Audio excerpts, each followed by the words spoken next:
In 2018, and despite the many advances in animal health, antibiotic treatments are often responsible for therapeutic failure. The consequences of this issue include an increase in costs associated with the treatment of the infections caused by this bacteria.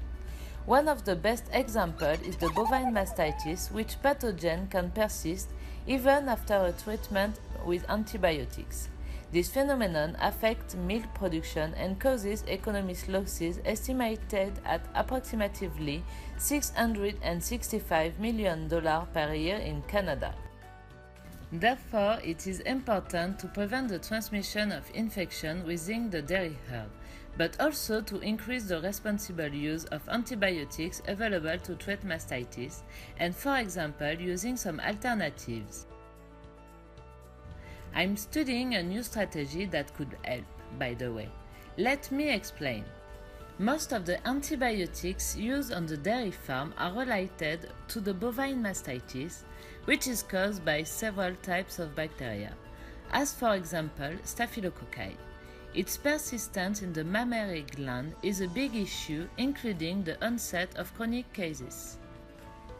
We already know that many of these staphylococci stick together under a biofilm, a sort of protective cape that protects them from antibiotics but also from the immune system of the cow.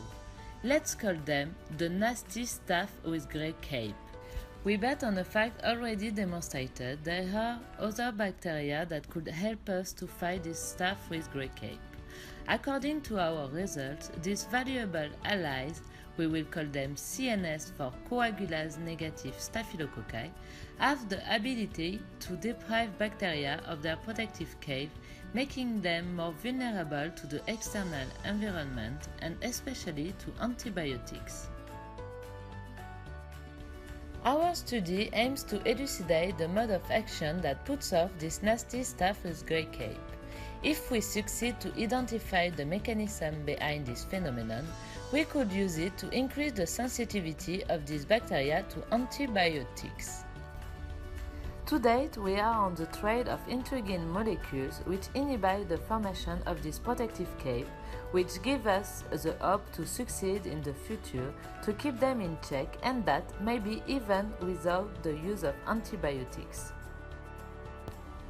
Our research could help to reduce the cost associated with bovine mastitis, improve the well-being of our cows, and ensure the meat quality on our tables.